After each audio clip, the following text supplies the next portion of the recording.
என் பேர் எஸ்.பி. ரோகன். நான் 6ஆம் வகுப்பு படிக்கின்றேன். நான் பேச எடுத்துக்கொண்ட தலைப்பு கல்வி கண் திறந்த காமராஜர்.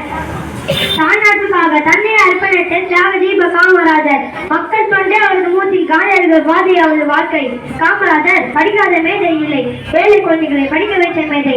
காமராஜர் அவர்கள் 1903ஆம் ஆண்டு ஜூலை மாதம் 12ஆம் தேதி விருதுநகரில் பிறந்தார். அவர் தந்தையின் பெயர் குமாரசாமி, அவர் தாயார் பெயர் சிவகாமி அம்மையார்.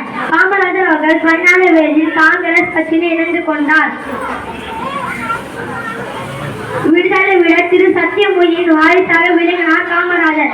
1954ஆம் ஆண்டு தமிழ்நாட்டின் முதலமைச்சர் பதவியேற்றார். கட்டாய கல்வி இலவச மதிய உணவு திட்டம் என பல திட்டங்களை உருவாக்கி வைத்தார். இதனால் கல்வி கண் திறந்த காமராஜர் என்று அழைக்கப்படுகிறது. காமராஜர் 1976இல் இந்தியாவின் உயரிய குடிமகன் விருதான பாரதி ரத்னா விருது அவருக்கு வழங்கப்பட்டது.